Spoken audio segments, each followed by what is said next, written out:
Bonjour à tous, je vous propose ce matin d'écouter l'audition de Bruno Genevoix, le président de l'Agence française de lutte contre le dopage.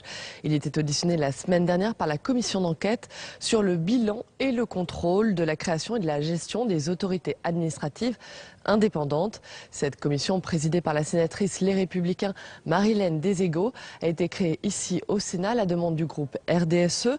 Objectif, établir un bilan précis de l'activité de ces autorités administratives et de leur utilité. Juste après Bruno Genevoix, je vous propose d'écouter une deuxième audition, celle de Gérard Felzer. Ce consultant aéronautique est auditionné dans le cadre d'une autre commission d'enquête, celle sur le coût économique et financier de la pollution de l'air. Voilà, tout de suite, donc, on écoute Bruno Genevoix. Donc nous recevons aujourd'hui Monsieur Bruno Genevoix, qui est président de l'Agence française de lutte contre le dopage depuis le 1er octobre 2010. Alors, la commission d'enquête sur les autorités administratives indépendantes, comme vous le savez, entend procéder à l'audition de toutes les autorités administratives indépendantes qu'elle a identifiées, grâce notamment aux travaux de notre ancien collègue Patrice Gélard.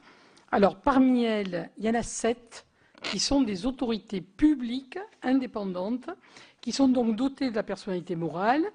Et Monsieur Bruno Genevoix est le président de cette première API que nous entendons.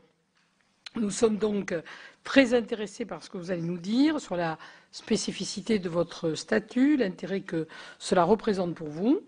Votre audition, à travers la présentation de l'activité de l'Agence française de lutte contre le dopage, va nous permettre de mieux apprécier les raisons de votre création qui remontent à la loi du 5 avril 2006, qui est relative à la lutte contre le dopage et à la protection de la santé des sportifs, comme prenant la suite d'ailleurs du Conseil de prévention et de lutte contre le dopage. Donc c'est une AAI qui a été créée par la loi du 23 mars 1999 et du laboratoire national d'ailleurs de détection du dopage. Enfin, vous nous rappellerez sûrement tout cet historique. Comme la loi le permet, votre audition fera l'objet d'un compte-rendu publié dans le compte-rendu des réunions des commissions, qui est diffusé en version papier et sur le site internet du Sénat. Par ailleurs, votre audition est ouverte au public et à la presse et fait l'objet d'une captation vidéo. Avant de vous passer la parole, je vais respecter le formalisme des commissions d'enquête qui me conduit à vous demander de prêter serment. Je suis également tenu de vous indiquer que tout faux témoignage devant notre commission sera passible ou serait passible des peines prévues aux articles 434-13 et 434-15 du Code pénal. En conséquence, je vous invite à prêter serment, de dire toute la vérité, rien que la vérité. Levez la main droite et dites « Je le jure ». Je le jure. Je vous remercie, Monsieur le Président. Selon l'usage habituel, je vais vous proposer de nous faire part de vos observations durant une dizaine de minutes, après quoi notre rapporteur qui vient de nous rejoindre, et j'en suis ravi, Jacques Mézard, et les membres de la Commission qui le souhaitent vont vous poser des questions. Vous avez la parole.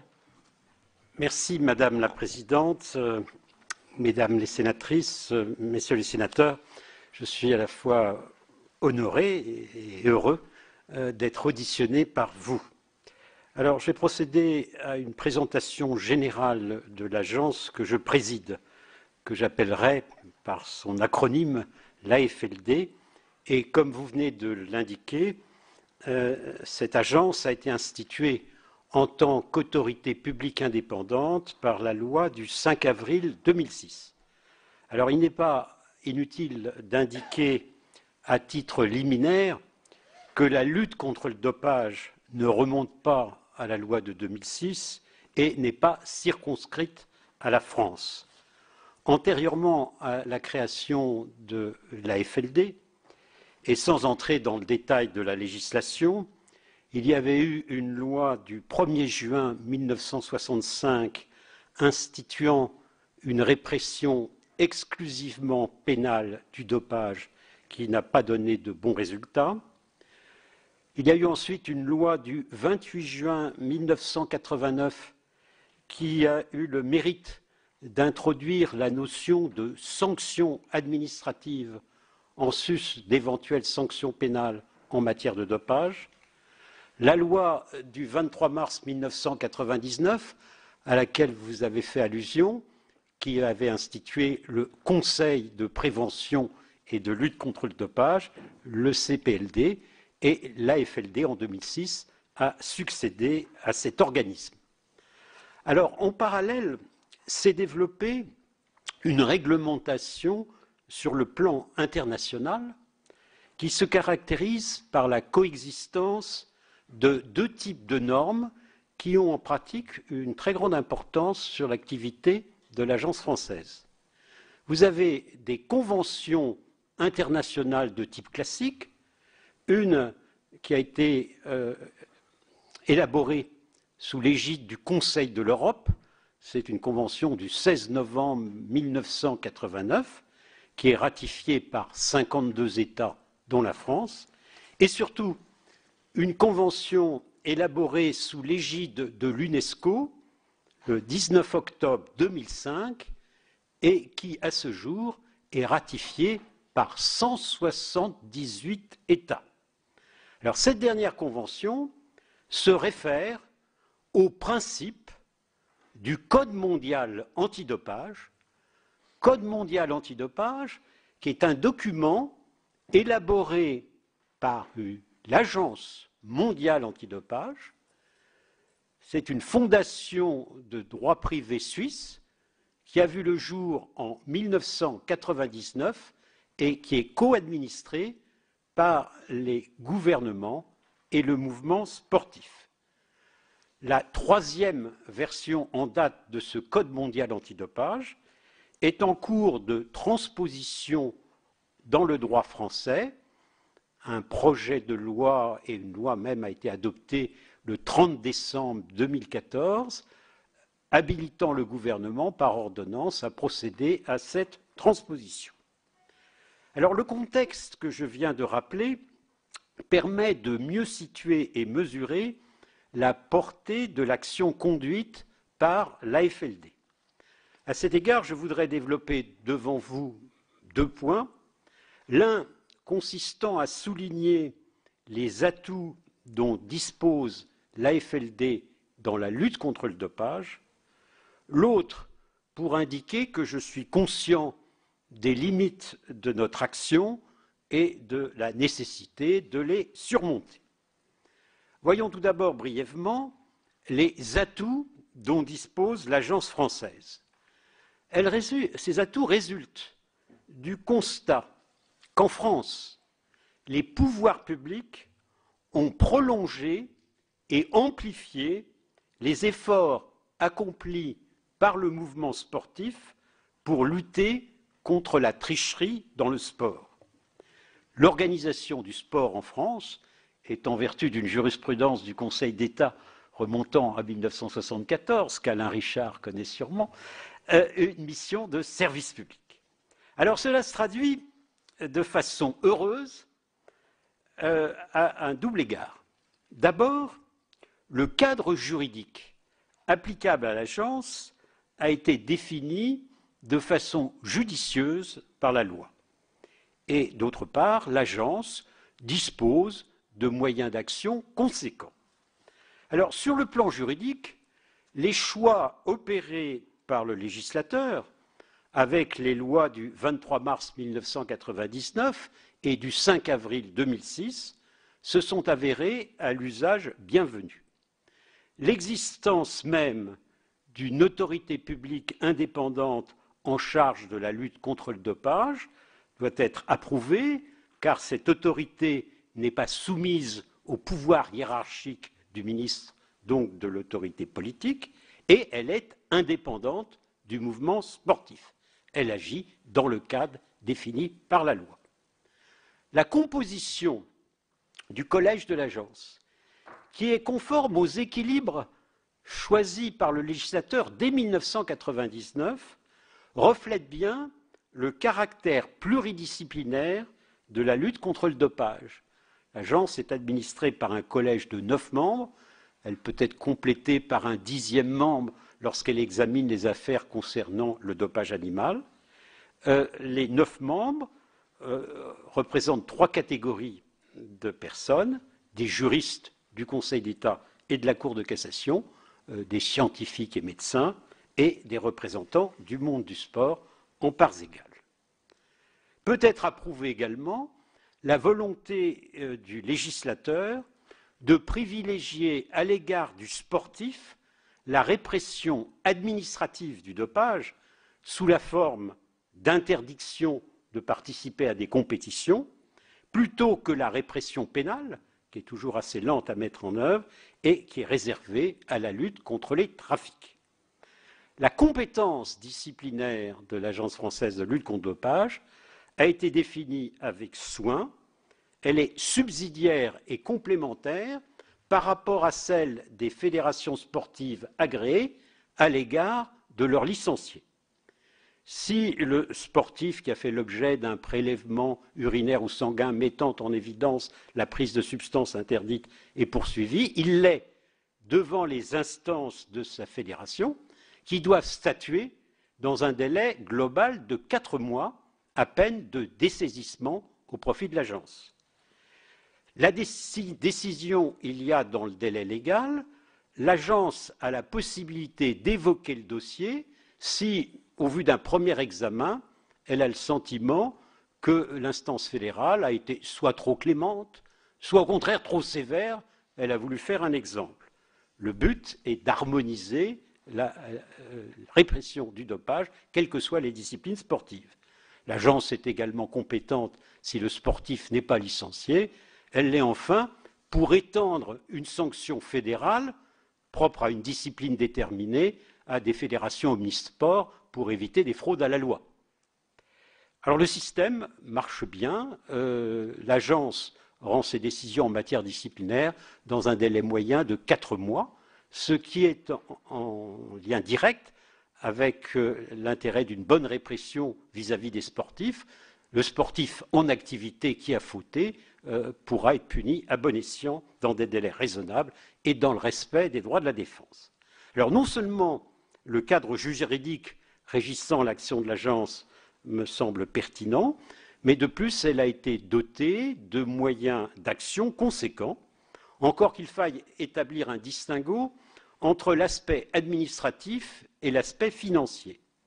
Sur le plan administratif, l'agence regroupe en son sein plusieurs entités complémentaires, un département des contrôles, qui diligente des contrôles urinaires ou sanguins, un département des analyses, c'est-à-dire le laboratoire qui se trouve à Châtenay-Malabry et qui est un des 33 laboratoires accrédités par l'Agence mondiale antidopage, une cellule médicale chargée d'examiner des demandes d'autorisation d'usage à des fins thérapeutiques, c'est-à-dire la possibilité pour des raisons médicales d'avoir recours à des substances interdites, une section juridique qui prépare l'activité du collège en matière disciplinaire et des services horizontaux de coordination. Nos effectifs ne sont pas pléthoriques, tant s'en faut, car nous pouvons compter sur des relais à l'échelon local. Nous avons des préleveurs agréés et assermentés au nombre de 300 sur l'ensemble du territoire, qui sont des vacataires de services publics à temps partiel, et nous pouvons nous appuyer sur les services déconcentrés du ministère en charge des sports, et nous passons des conventions à cet effet. Sur le plan financier, l'appréciation de la situation est peut-être un peu moins favorable. Notre budget est de l'ordre de 9 millions d'euros. Il est financé à concurrence des 9/10 par une subvention d'origine budgétaire. Par comparaison, le budget de l'Agence mondiale antidopage est de 28 millions de dollars seulement. Dans la période récente, nous avons dû faire face à des mesures dites de surgel ou de mise en réserve des crédits qui ont affecté quelque peu notre action, mais nous essayons quand même, dans ce contexte budgétaire contraint, de maintenir et de poursuivre la mission qui nous est confiée par la loi, tout en étant conscients des limites qu'elle rencontre et de la nécessité de les surmonter au mieux. Alors, sans entrer dans trop de détails, je voudrais mettre l'accent sur 2 points essentiels de la problématique de la lutte contre le dopage à l'heure actuelle, que le Sénat connaît bien, puisqu'une commission d'enquête en juillet 2013 a remis un rapport très intéressant. les deux remarques que je ferai sera pour dire que le Code du sport privilégie des modes de détection directe du dopage qui débouchent sur des constats qui peuvent prêter à interprétation ou à l'interrogation. Et que, en tout état de cause, et c'est mon deuxième point, il faut prolonger ces modes traditionnels de détection de diverses façons. Alors la détection directe s'entend de la mise en évidence dans les urines ou le sang d'un sportif à l'occasion d'un prélèvement unique d'une substance interdite par la législation antidopage. Et cette législation est la même pour tous les sportifs, car la liste des substances interdites est établie par l'Agence mondiale antidopage chaque année et avalisée par les gouvernements. Elle fait l'objet chaque année d'un décret du président de la République publié au journal officiel au mois de décembre, applicable pour l'année suivante. Alors, ce mode de détection, lorsqu'il débouche sur ce qu'on appelle un rapport d'analyse anormale, c'est-à-dire la mise en évidence d'une substance interdite, nous place, nous, dans une situation de force. Je n'ai pas les mêmes difficultés pour réprimer les abus que l'autorité des marchés financiers pour un délit boursier ou autre. Non, le sportif peut demander l'examen d'un échantillon B qui confirmera, dans tous les cas que je connais, l'analyse de l'échantillon A.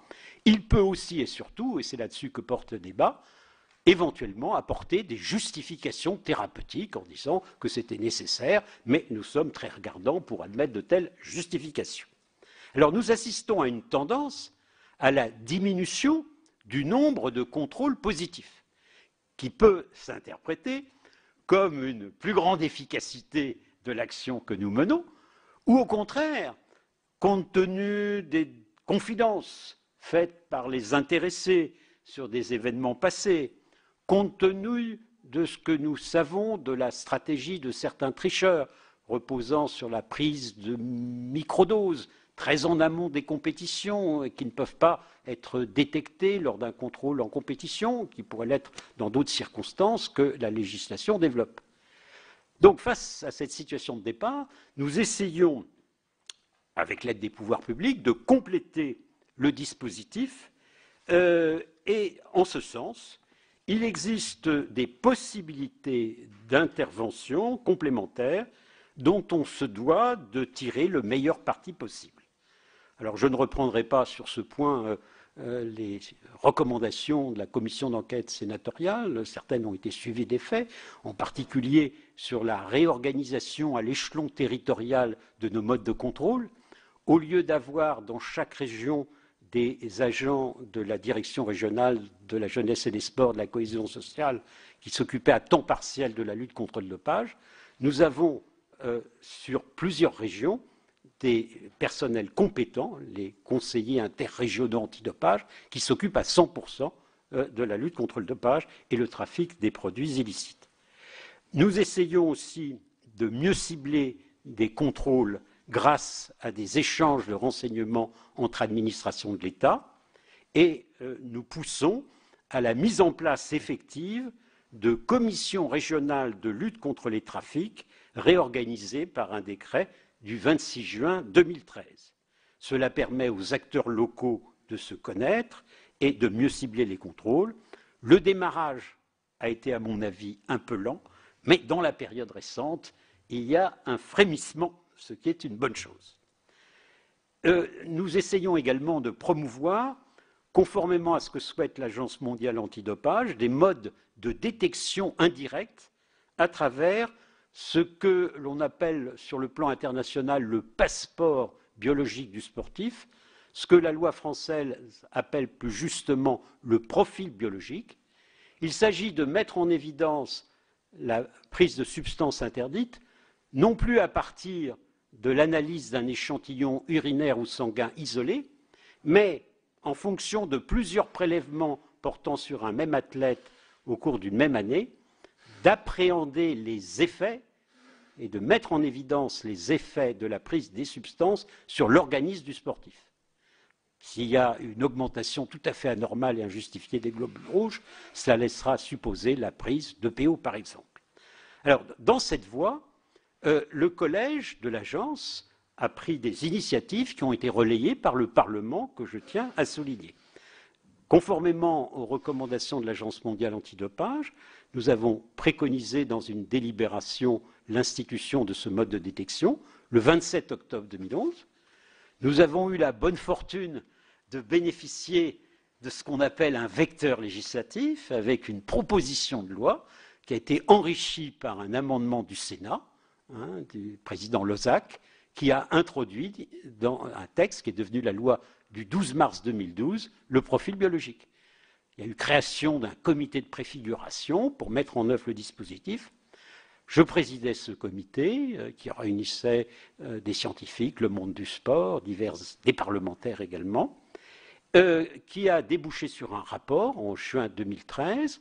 L'agence a pris l'initiative de rédiger les avant-projets de décret d'application adoptés par son collège le 4 juillet 2013 et les pouvoirs publics ont repris ces mesures. Ce sont 2 décrets du 27 décembre 2013 mettant en place ce qu'on appelle le module hématologique du profil biologique, c'est-à-dire à partir de prélèvements sanguins au nombre d'une dizaine sur un même sportif, permettant la mise en évidence d'autotransfusion sanguine ou de la prise de PO.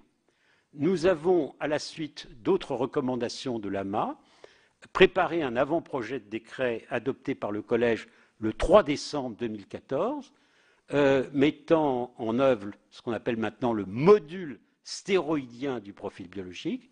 À partir d'un nombre limité d'échantillons urinaires, c'est la possibilité de mettre en évidence, par les effets sur l'organisme du sportif, de la prise d'anabolisants.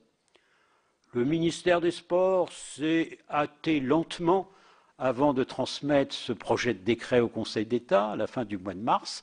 Le Conseil d'État vient d'émettre un avis favorable le 19 mai et nous espérons, peut-être serait-ce au JO d'aujourd'hui, je ne l'ai pas vérifié, que ce décret sera bientôt publié. Nous avons aussi été associés à la transposition de la nouvelle version du Code mondial antidopage, l'ordonnance prévue par la loi du 30 décembre 2014.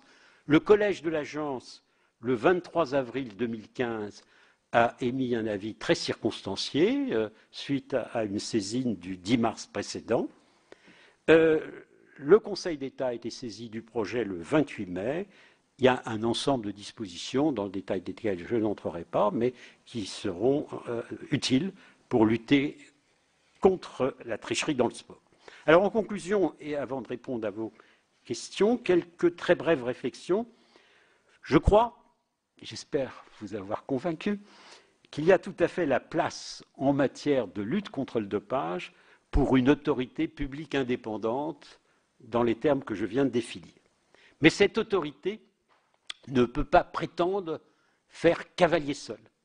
Nous devons en permanence coordonner notre action avec celle d'autres autorités, au plan national, les ministères principalement intéressés, les fédérations sportives, au plan international, avec les fédérations internationales et avec l'Agence mondiale antidopage. Comme le disait le directeur général de l'Agence mondiale lors d'un symposium à Lausanne auquel j'assistais, nous devons unir nos efforts, et il ajoutait, plutôt que de nous critiquer mutuellement. Je souscris tout à fait à ce type de propos. Enfin, un dernier mot, pour souligner que l'AFLD me paraît s'inscrire harmonieusement dans le cadre du statut des autorités administratives indépendantes et des autorités publiques indépendantes défini par la proposition de loi du doyen Patrice Gélard et du président Sueur à 1 ou 2 nuances près. Je vous remercie de votre attention. Merci beaucoup, Monsieur le Président, de cette présentation très passionnante.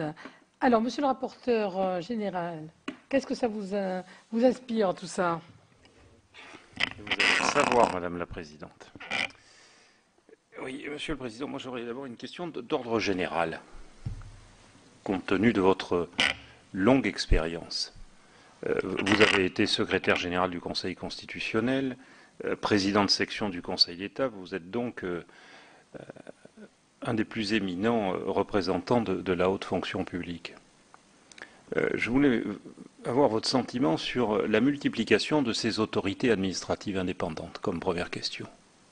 J'ai bien compris que vous trouviez que celle que vous présidez a une utilité évidente, mais les autres, quel est votre sentiment sur ce foisonnement? Il y a un aspect très général. Je vais appuyer sur le. Il y a un aspect très général, c'est qu'il faut éviter de trop multiplier ce type d'autorité afin de ne pas vider de leur substance les administrations traditionnelles. Donc, il faut y regarder à 2 fois avant d'en créer une. Mais si on décide d'en créer une, il faut jouer pleinement le jeu.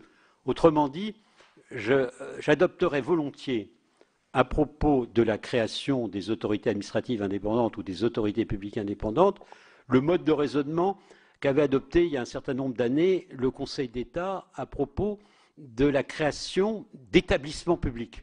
On dit les établissements publics, c'est un démembrement de l'État, ce n'est pas nécessairement une bonne chose. Alors le Conseil d'État disait, voyez d'abord si l'administration traditionnelle est à même de faire face à telle ou telle tâche. Si tel est le cas, ce n'est pas la peine de créer un organisme nouveau. Mais si vous décidez de le créer, il faut prévoir un statut et lui donner toute chance de réussite. Ça, c'est ma position sur un plan général. Alors, dans le cas particulier, si vous voulez, je crois qu'il faut raisonner autorité publique indépendante par autorité indépendante. Est-ce que, au cas par cas, compte tenu des éléments d'information dont on dispose sur la manière dont ils s'acquittent de leur mission définie dans le cadre législatif, elles répondent à l'attente du législateur. Alors, il se trouve, et j'ai lu votre proposition de résolution, que le Parlement trouve qu'elles sont insuffisamment contrôlées. En ce qui la concerne, l'AFLD ne se trouve pas insuffisamment contrôlée, car le hasard des calendriers a voulu qu'il y ait cette commission d'enquête sénatoriale sur l'efficacité de la lutte contre le dopage et qui a permis de réfléchir sur un plan global et de bien redéfinir sur certains points l'action de l'agence. Et de surcroît, il y a eu récemment à la fois un contrôle comptable et de gestion de la Cour des comptes qui a trouvé son écho dans le rapport annuel de la Cour. Et j'aime mieux vous dire que nous avons dû répondre à beaucoup de questions et de sollicitations de la part de la Cour. Mes services ont estimé qu'il y avait eu au moins 5000 pages de documents transmis à la Cour, toutes nos délibérations, toutes les délibérations du collège depuis la création de l'agence, et nous avons répondu. Et je crois que dans cette hypothèse, la Cour, qui doit assister le Parlement dans sa mission de contrôle, en vertu de la Constitution, pourrait créer tel ou tel type de synergie. Et je trouve tout à fait normal, bien entendu, en tant que président de l'Agence française, de répondre aujourd'hui à vos questions.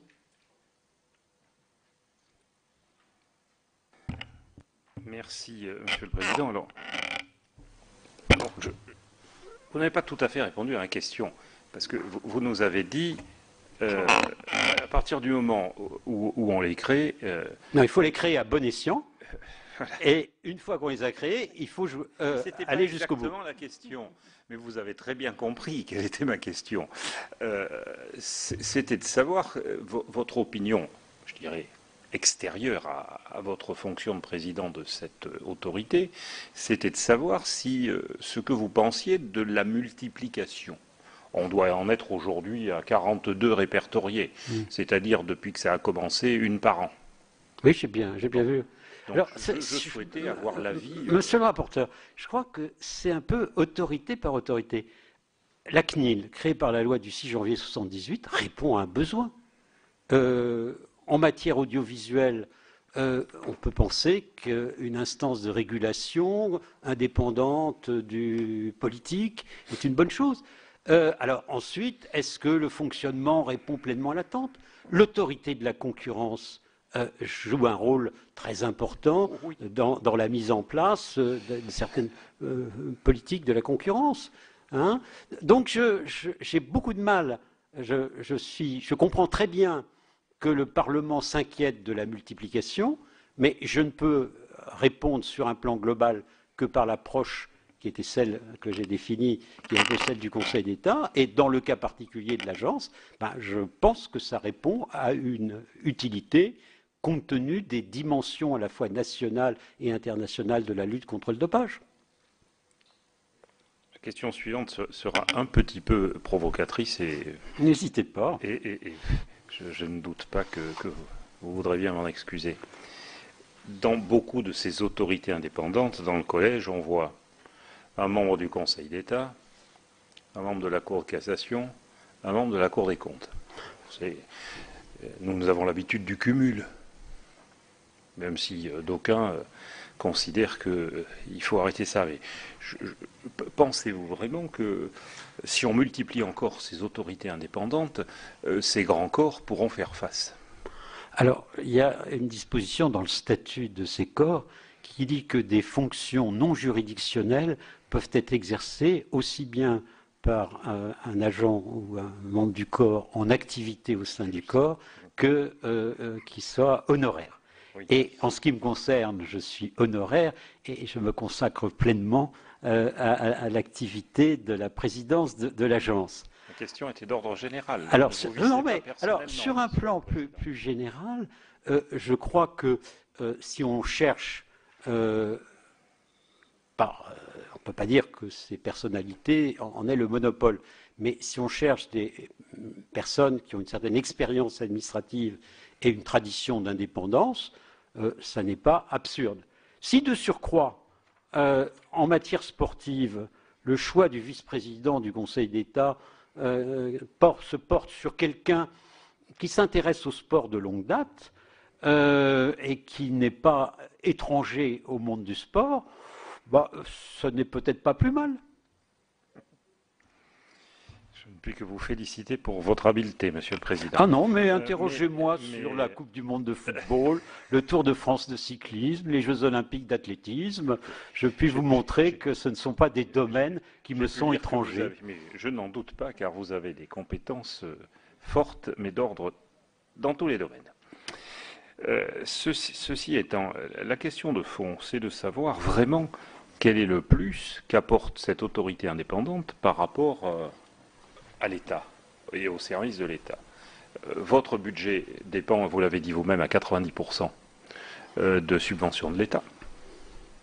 Alors, on est indépendant, ok, mais jusqu'à quel point quand on est dépendant à 90% des subventions de l'État et comment est discutée cette subvention? Je crois que c'est un point important. Vous nous avez dit, et c'est important, vous nous avez dit l'agence a rédigé les avant-projets des décrets d'application. Oui, c'est pour gagner du temps. Et pour m'appuyer sur une jurisprudence du Conseil d'État remontant à un arrêt de 1962, Martial de la Boulay, qui dit que quand on doit consulter un organisme, on est dispensé de la consultation si l'organisme prend l'initiative de la mesure. Le 11e du grand 1 de l'article L232.5 du Code du sport prévoit que l'agence est consultée sur tout projet de loi ou de règlement relatif à la lutte contre le dopage. Alors, président le comité de préfiguration créé par la loi du 12 mars 2012, et cette présidence, je la tiens de la volonté du législateur, de l'article 5 de la loi, j'ai veillé à la bonne marche des travaux, et au terme des travaux, j'ai rédigé, je suis quand même membre du Conseil d'État, un avant-projet de décret qui a été approuvé par le Collège, ensuite repris à son compte par le ministère des Sports, examiné pour l'un des textes par la Commission informatique et liberté, et pour les deux par le Conseil d'État. C'est un supplément d'efficacité, me semble-t-il. Monsieur le Président, je vous remercie de votre réponse. Elle est absolument parfaite. Et j'entends très bien à la fois votre profonde conviction de grand serviteur de l'État, ça je n'en doute aucunement, et en même temps je me dis c'est un fonctionnement peut-être sur lequel il est nécessaire que le législateur puisse s'interroger un jour. Sur la nécessité de créer une autorité administrative indépendante dans ce secteur. Alors j'entends bien que vous nous avez indiqué que que ça apportait un certain nombre d'atouts, vous l'avez dit vous-même, mais quand même, vous avez repris le laboratoire, si mes souvenirs de Châtenay-Malabry. De Châtenay-Malabry. Bon, qu'apportez-vous vraiment de plus en étant autorité administrative, enfin indépendante, par rapport à ce que peut faire l'État? Vous dépendez budgétairement presque totalement de l'État. Vous avez des liens qui sont d'ailleurs tout à fait indispensables avec le ministère des Sports.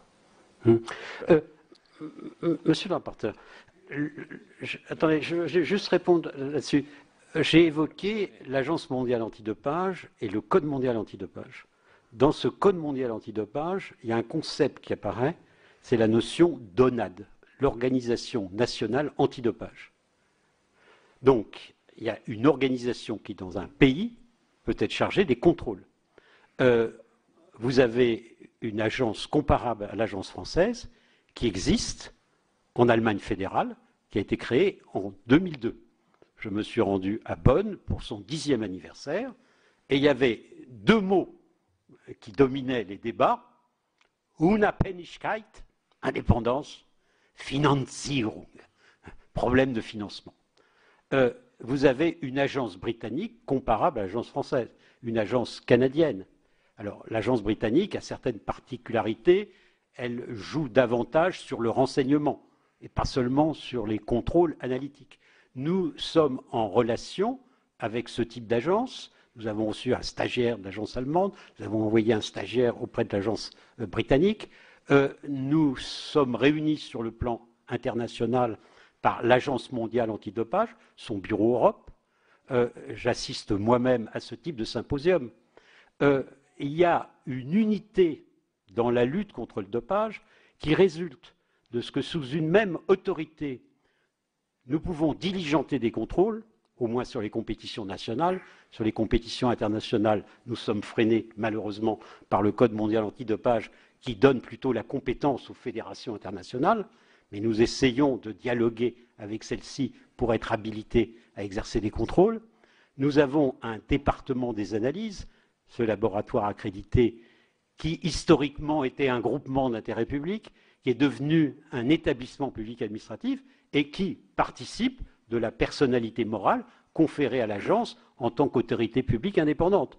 Nous pouvons également superviser l'action disciplinaire des fédérations sportives et je trouve que c'est une bonne chose qu'elles restent en première ligne dans la lutte contre le dopage, avec cette contrepartie de ce pouvoir d'harmonisation des sanctions dont nous disposons.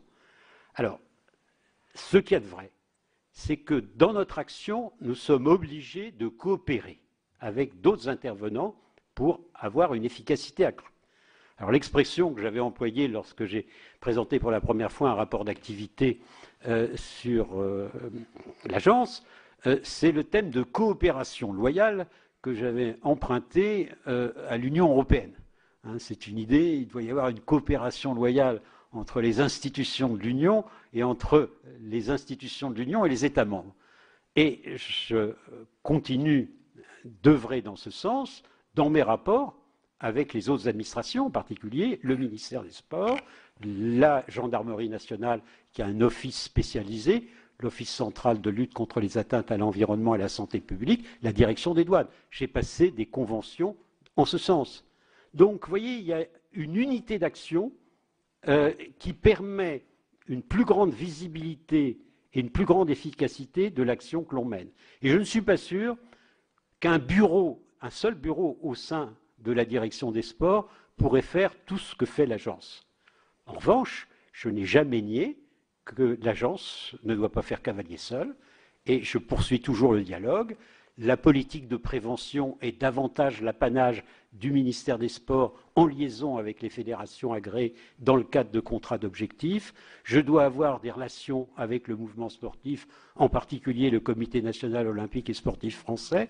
Chaque année, avec la commission médicale du CNOSF, nous organisons des journées consacrées à la lutte contre le dopage. Je n'ai pas le sentiment de ne pas respecter les termes de la loi du 5 avril 2006. Pour aller dans le sens, j'ai noté qu'Alain Richard demandait aussi la parole, dans le sens de monsieur le rapporteur, Moi, j'ai ressenti sa question comme étant quelle est la différence aussi entre une AAI et une API? Qu'est-ce que ça vous apporte d'avoir la personnalité juridique? Alors, pour je vais vous répondre. Peut-être qu'Alain Richard va poser aussi sa question pour répondre aux deux.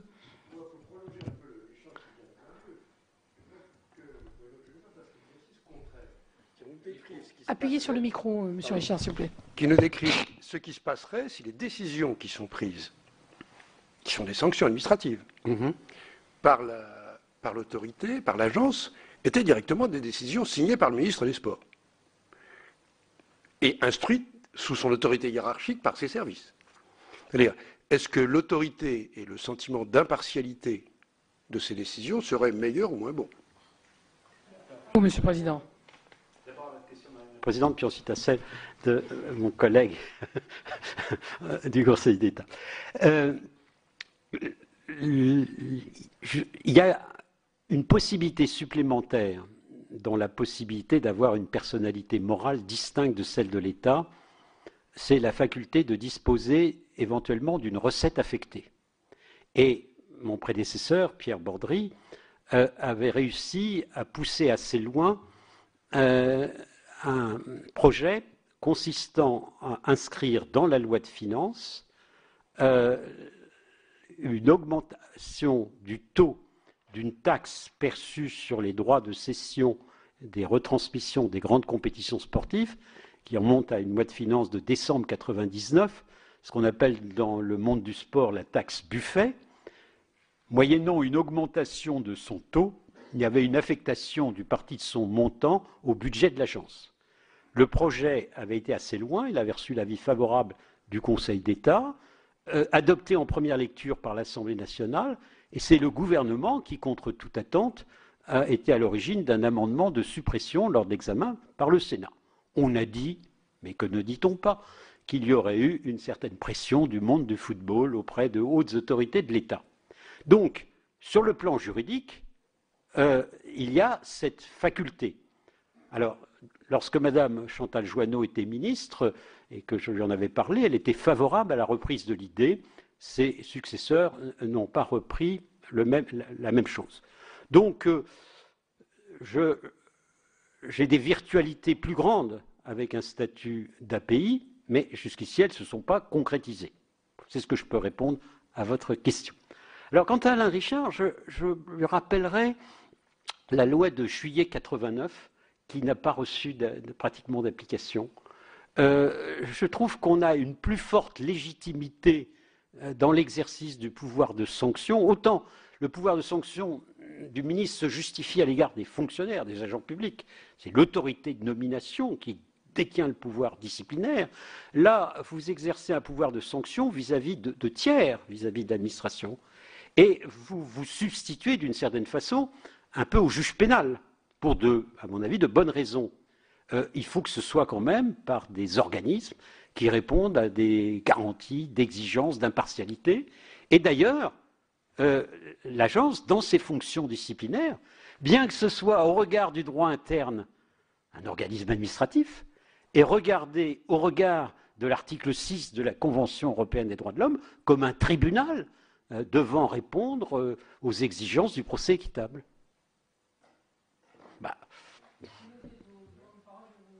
Je laisse un petit peu le rapporteur d'abord, je vous donne la parole ensuite. Oui, Monsieur le Président, bon, là, ce n'est pas une question. Moi, je suis toujours gêné quand on considère que l'État n'est pas impartial. Mais ça, c'est mon vieux fond jacobin. Il y a des degrés dans la notion d'impartialité, y compris dans la jurisprudence du Conseil constitutionnel et celle du Conseil d'État. Je ne vous la citerai pas par cœur. Mais vous avez parlé de sanctions. Y a-t-il des recours contre vos décisions? Oui. Et alors, c'est le Conseil d'État, et c'est un recours de pleine juridiction qui donne toute garantie aux sportifs. Et le taux de recours est relativement faible, ce qui prouve que nos décisions sont acceptées par les intéressés. Le Conseil d'État est quand même présent, vigilant, et dans certaines circonstances, il lui est arrivé de nous annuler pour des vices de procédure, parce qu'on n'avait pas laissé aux sportifs un délai suffisant pour, entre le moment où il a eu communication du dossier, la date de réunion du collège. Mais sur ce point, la Cour des comptes, dans ses observations, a jugé que le fonctionnement disciplinaire était satisfaisant. Et je dirais, moi, comme président de l'agence, très satisfaisant. Donc, si la Cour des comptes et vous-même considèrent que c'est satisfaisant... Non, sur ce plan-là, oui. Sur ce plan-là, oui. Quand on voit le nombre de contestations devant le Conseil d'État et le nombre de cas où nous sommes annulés, il est arrivé que nous soyons censurés, c'est sûr. Cela vous est-il arrivé depuis que vous présidez, Monsieur le Président? Au moins pour des décisions d'inscription de ce qu'on appelle les sportifs dans le groupe cible. Nous avions interprété les textes comme conférence et de compétence au directeur des contrôles, et le Conseil d'État a déduit d'une ordonnance du 14 avril 2010 modifiant l'article L232-15 du Code du sport que cette compétence devait être exercée par le collège. Et il y a un arrêt Bellhomme du 10 octobre 2012 qui nous a censurés. Je peux laisser la Bien parole. sûr. Je vais donner la parole. On va faire un petit tir regroupé de Jean-Léonce Dupont, Gérard Cornu et Jean-Yves Colomba. Alors, Jean-Léonce. Merci, Madame la Présidente. Bon, J'arrive chaque fois, Monsieur Colomba, pardon, de chaque fois me tromper sur le prénom. Pierre-Yves, mais oui, mais Jean-Yves, je ne sais pas pourquoi, ça doit dater de Moscou, ça. Oui, on va tout vous dire. Pierre-Yves. Merci, Madame la Présidente.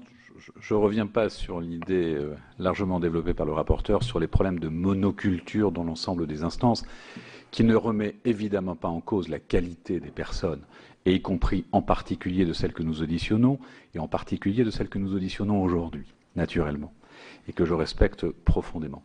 Mais c'est un sujet sur lequel, naturellement, il faudra nous interroger. Je voudrais revenir en fait sur deux points qui sont, je pense, deux préoccupations fondamentales.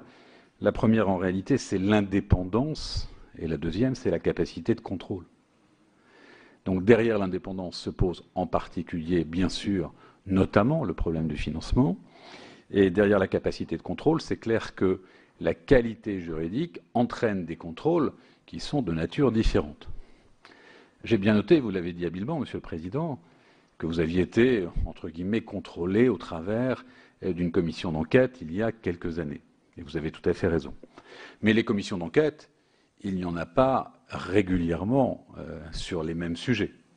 Et donc le problème qui est posé, c'est le contrôle régulier de ces autorités administratives indépendantes ou publiques indépendantes, notamment par le législateur. Je pense que c'est la vraie question qui doit être posée. Et donc derrière, pensez-vous que, par exemple, un service à compétence nationale, un SNC, n'eût pas été plus approprié pour répondre à l'ensemble des domaines, des questions, des problématiques que vous avez soulevées, mais qui permettrait, parce que c'est un service à compétence nationale, un contrôle notamment du Parlement qui pourrait être objectivement plus facile et plus répétitif.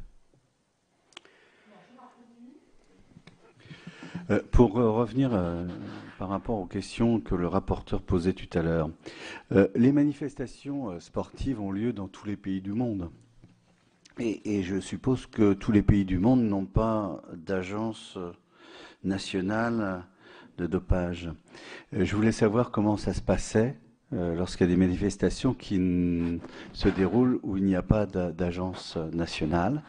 Première question. Et d'autre part, alors je ne sais pas, peut-être provocateur, j'en sais rien, mais quels sont vos rapports, vous, agence nationale, avec l'agence mondiale? Et est-ce que ce n'est pas trop étriqué d'avoir une agence nationale par rapport à l'ensemble des manifestations sportives? Et pourquoi pas une agence européenne? Pierre-Yves. Monsieur le Président, une remarque et puis une question. La remarque, c'est que je suis toujours un peu étonné que l'État soit tenu pour plus partial que ceux qu'il nomme. C'est quand même très étonnant. Ma question, c'est la suivante. Alors, si elle vous paraît naïve, vous mettrez sur le compte du fait que je suis plutôt churchillien en matière de sport, no sport. En fait, vous nous avez dit tout à l'heure que votre mission, pour être une agence, etc., se justifiait par le fait que vous exercez une mission de service public. Le sport était une mission de service public. Moi, vu de l'extérieur, mon impression, c'est qu'il y a au moins deux sports, deux univers sportifs. Il y a l'univers sportif des amateurs, des vrais, et puis de plus en plus, c'est une usine Afrique, quoi. C'est une entreprise de spectacle sportif, plus ou moins de qualité, et surtout où les enjeux financiers sont considérables. Alors, autant je comprends qu'on ait besoin effectivement d'assurer le bon fonctionnement du service public, de l'aspect service public, autant je me demande un peu ce qu'on vient faire dans cette affaire. Sinon, finalement, si j'exagère, vous me le direz, est-ce tenter de faire croire que tout ça, toutes ces compétitions se passent dans l'équilibre, dans l'honnêteté, qu'il n'y a pas de tricherie, etc. Parce qu'effectivement, l'idée de sport, disons de spectacle sportif, perdrait quand même de sa valeur. Ça ne deviendrait qu'un spectacle. C'est une question qui est quand même, me semble-t-il, importante, parce que vu les volumes financiers qui sont en jeu, jusque-là, on n'en a pas parlé, mais je crois que c'est quand même une dimension du problème. Toutes très, très intéressantes. Alors, j'ai quelques difficultés à répondre à la première sur le service à compétence nationale, parce que je n'ai pas réfléchi spécialement à ce type de problématique. Ce que je puis dire quand même, c'est que chaque année, auprès de chaque commission compétente de l'Assemblée nationale et du Sénat, nous avons, le secrétaire général de l'agence et moi, un entretien avec le rapporteur qui s'intéresse à la mission dont relèvent nos crédits, et ça débouche sur des échanges qui nous permettent de faire le point sur l'activité de l'agence. Donc, dans le cadre de l'examen par le Parlement du projet de loi de finances, rien n'interdit à un rapporteur, ou même à deux, un rapporteur de la commission des finances, un rapporteur pour avis d'une autre commission, d'avoir tous éclairages, tous éclaircissements sur l'activité de l'agence. Et je dois dire que, pour donner un exemple, Madame Marie-Georges Buffet, qui était rapporteure pour avis à l'Assemblée nationale, était très heureuse de pouvoir continuer à discuter de la problématique de lutte contre le dopage avec les responsables de l'agence. Donc moi, je suis très ouvert au débat, et chaque fois que l'on me l'a demandé, et que ce soit à l'Assemblée nationale ou au Sénat, j'ai été auditionné par la commission compétente sans difficulté, et je conçois très bien que le Parlement veuille exercer pleinement son droit de regard. D'ailleurs, nous élaborons chaque année un rapport d'activité que nous remettons à chaque assemblée sans difficulté. Alors, la deuxième question, c'est que se passe-t-il dans les autres pays? Alors, il y a les apparences flatteuses et la réalité qui l'est beaucoup moins. Alors, les apparences, c'est cette convention de l'UNESCO sur la lutte contre le dopage dans le sport, ratifiée par 178 États, représentant plus de 96% de la population de la planète. Mais quand vous assistez tous les 2 ans à la conférence des États parties de la dite convention, vous mesurez à quel point il y a une inégalité des efforts accomplis en matière de lutte contre le dopage selon les pays et selon les disciplines. On a cité le nombre de laboratoires accrédités par l'Agence mondiale antidopage pour examiner des échantillons. Ils sont 32 ou 33 parce que le laboratoire de Rio a récupéré son accréditation. Mais il y en a 18 en Europe. Vous en avez 2 en Afrique. La lutte contre le dopage suppose la lutte contre le trafic de substances illicites. Il n'y a que 70 États qui répriment pénalement ce type de trafic. On pourrait poursuivre les exemples, mais moi, j'en tire comme conclusion que c'est une raison supplémentaire pour une agence nationale d'essayer de donner le bon exemple et de tirer parti de tout ce qui pourrait lui permettre d'être plus efficace et de prendre le monde du sport au mot. Alors là où il n'y a pas d'agence nationale, la compétence est réservée aux fédérations sportives qui font leur propre police, mais dans des conditions qui parfois ne sont pas pleinement satisfaisantes. On a parlé beaucoup récemment de la FIFA. J'ai pu avoir des chiffres sur l'ampleur des contrôles pour le mondial de football en Afrique du Sud. 100 000 $ pour 256 contrôles avant la compétition, une somme équivalente pour autant de contrôles en compétition. Ça n'est pas raisonnable, ça n'est pas à la mesure de l'événement. Donc, quelle doit être notre politique? C'est de le rappeler, le cas échéant, à l'Agence mondiale, le rappeler au mouvement sportif et lui dire vous êtes croyant dans la lutte contre le dopage, essayez d'être un peu pratiquant. Alors, l'Agence mondiale antidopage a quand même cette grande vertu pour nous de pouvoir coordonner les efforts, notamment en matière de recherche, ou de rassembler un savoir-faire. J'ai évoqué tout à l'heure le profil biologique du sportif. Si nous avons pu élaborer des avant-projets de décret, c'est en nous inspirant des lignes directrices dégagées par l'Agence mondiale antidopage, car elle a tenu ce langage au monde du sport. Vous n'êtes pas obligé d'instituer le profil biologique, mais si vous le faites, vous devez suivre mes directives. Donc, vous voyez, nous avons un élément qui est très utile à cet égard. Alors, est-ce qu'une agence européenne donnerait plus de poids? Nous essayons, au sein du Conseil de l'Europe, j'ai fait référence à la Convention du Conseil de l'Europe du 16 novembre 1989, de dégager des vues communes pour peser d'un plus grand poids auprès de l'Agence mondiale. Et à l'heure actuelle, au sein du comité exécutif de l'AMA, représente l'Europe Madame Valérie Fournéron, ancienne ministre, médecin du sport, et nous œuvrons dans ce sens. La notion d'impartialité, il est évident que cette notion d'impartialité répond à la neutralité du service public, à toute une tradition. Mais l'impartialité qui est exigée d'un juge ou d'un organisme qui est doté d'un pouvoir de répression assimilable à celui d'un juge est d'un niveau plus exigeant. On raisonne non seulement en fonction d'éléments objectifs, mais aussi en fonction d'éléments subjectifs. Il y a toute une évolution en ce sens de la jurisprudence de la Cour européenne des droits de l'homme.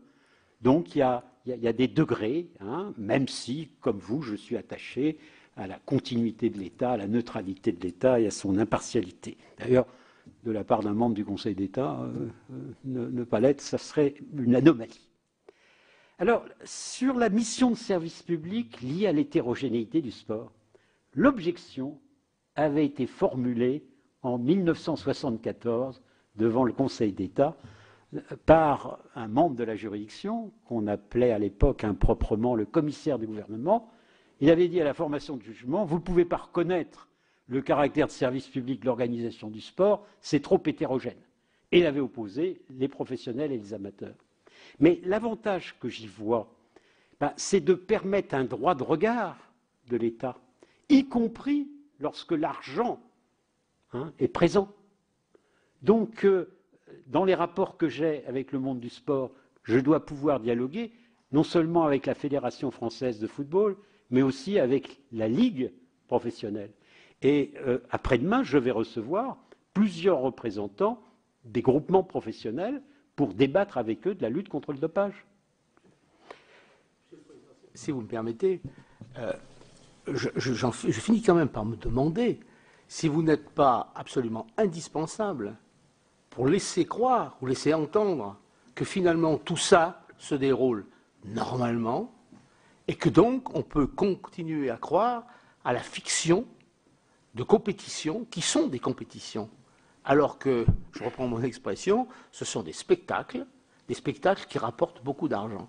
S'il n'y a pas la persistance de ce sentiment que les compétitions sont honnêtement menées, ça met tout par terre. Alors, il y a deux aspects dans la lutte contre le dopage. Du point de vue du législateur, il y a un impératif de santé publique qui est tout à fait présent lorsqu'une substance est rangée par les substances interdites en raison de ses effets néfastes sur la santé des intéressés et qui est interdite aussi bien en compétition qu'à l'entraînement. Puis il y a un deuxième aspect qui est d'éviter qu'il y ait une atteinte à l'éthique du sport et que par des procédés détournés, au lieu d'avoir une lutte entre des athlètes, on ait des luttes entre des laboratoires qui fabriqueraient des substances permettant des améliorations artificielles de performance. Alors, nous prenons le monde du sport au pied de la lettre en nous appuyant sur la loi française et en contrôlant aussi bien les compétitions amateurs que les compétitions professionnelles.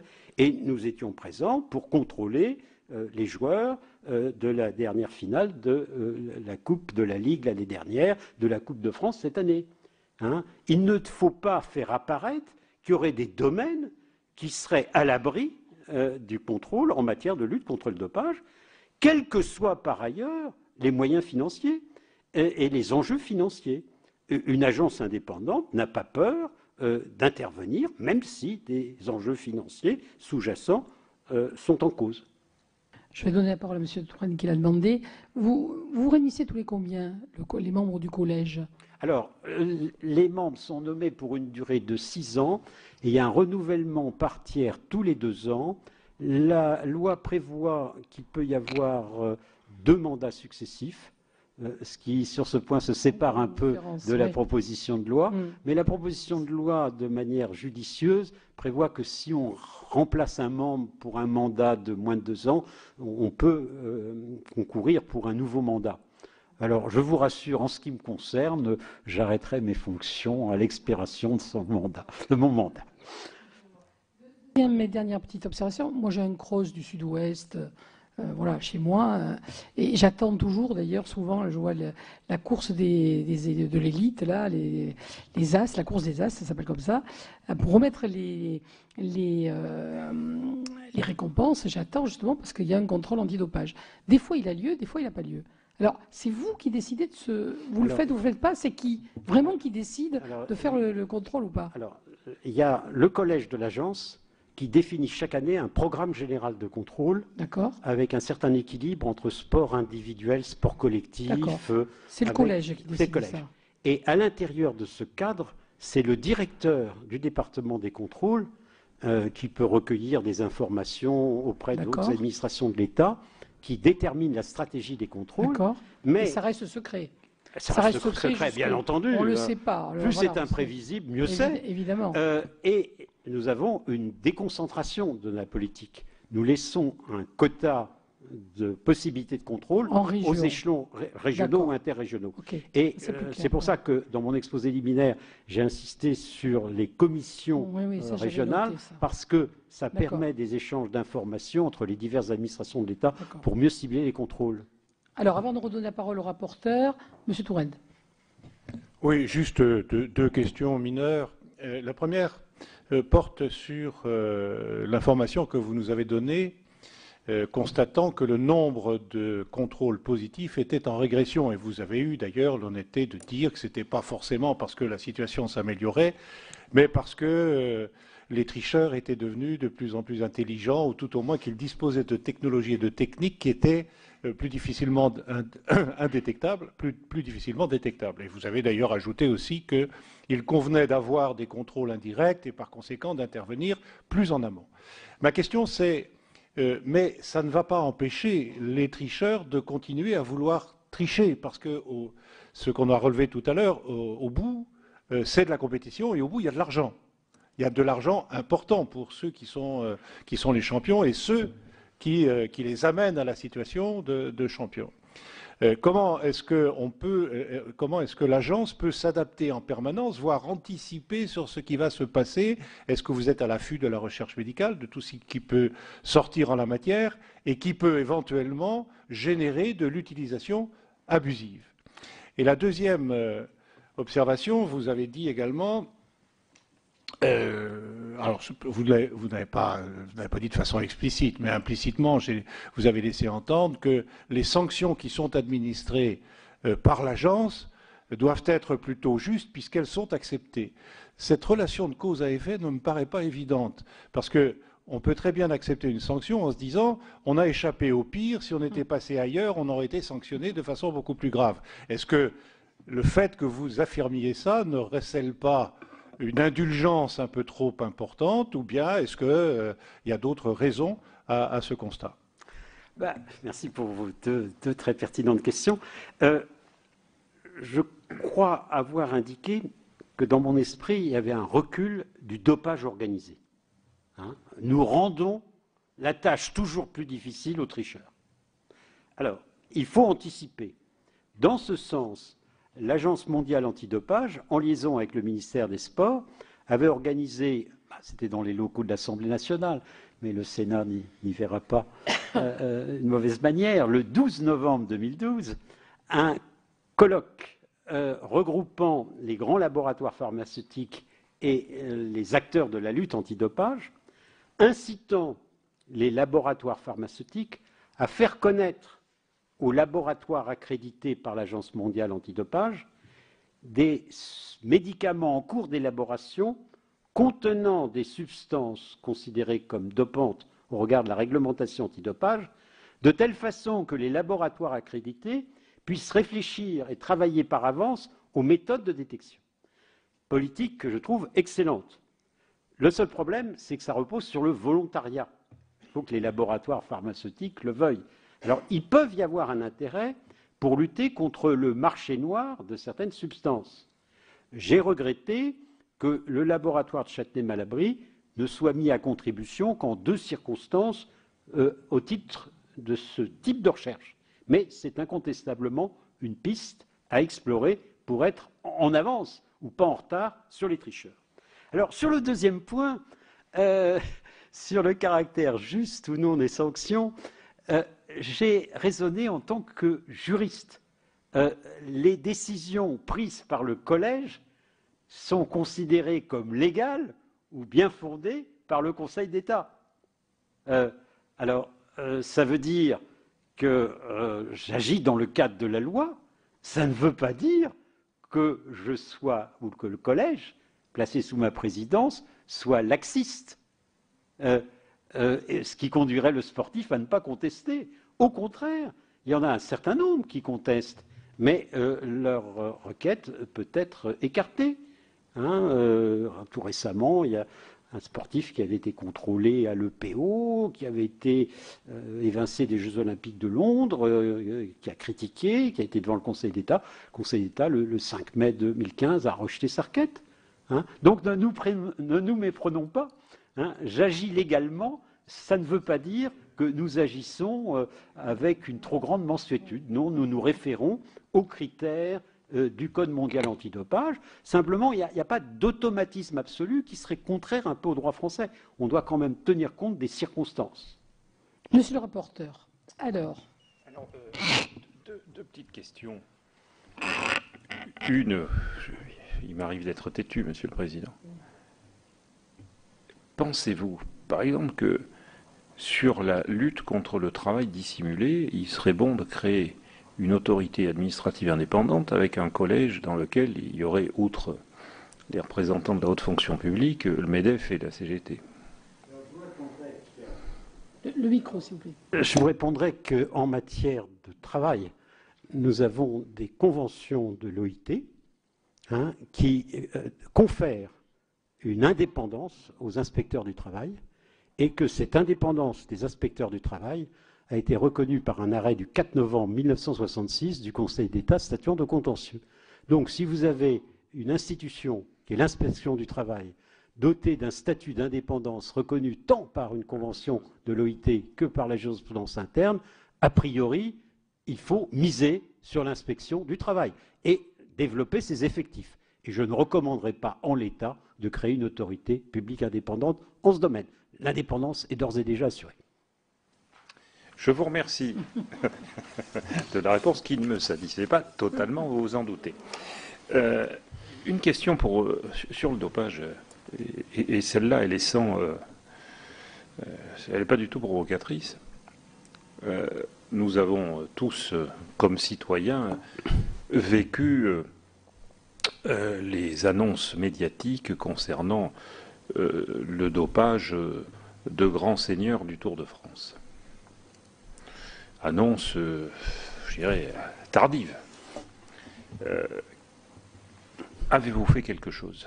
Parce que, bon, il ne faut pas quand même se leurrer, on voit bien que dans certains sports, il y a depuis très longtemps, et en dépit de tout de tous les efforts qui sont faits, d'abord par l'État, mais aussi souvent par le monde sportif, il y a quand même une constante dans la continuation du dopage. Mais pour en revenir à cet exemple qui est quand même très important, puisque c'est quand même l'image numéro 1 dans le monde du sport français. Est-ce que vous avez fait quelque chose, et si oui, quoi?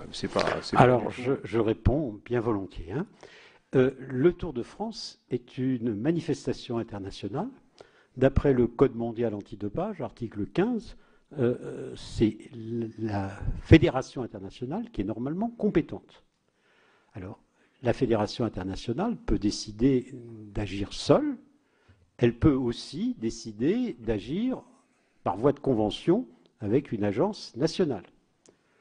Le Code mondial antidopage prévoit également qu'une agence nationale, même pour une compétition internationale, peut demander à faire des contrôles supplémentaires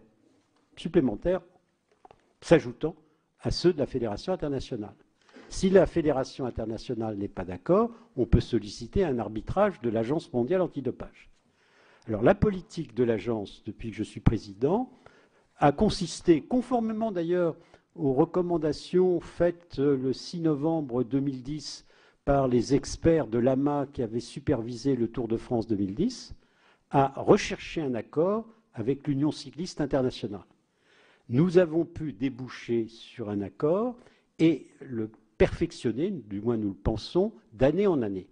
Le perfectionner, ça veut dire que les contrôles ne doivent pas avoir lieu seulement pendant le Tour, ils doivent pouvoir se dérouler en amont, grâce à une bonne connaissance de la localisation des sportifs, grâce à un échange d'informations entre l'Agence nationale et la Fédération internationale sur le profil biologique des sportifs pour mieux cibler les contrôles.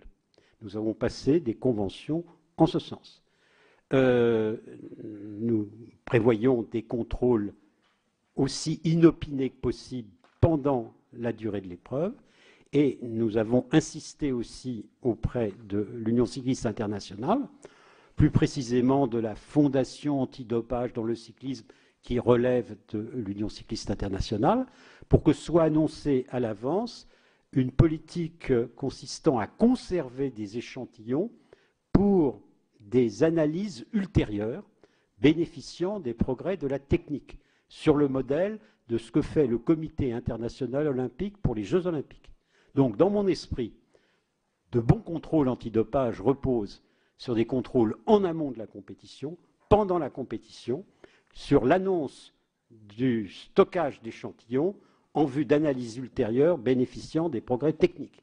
Et nous ne donnons pas un autre langage avec l'Union européenne de football association dans la perspective de l'Eurofoot qui aura lieu en France l'année prochaine. J'allais vous poser la question. Non, nous sommes en cours de discussion.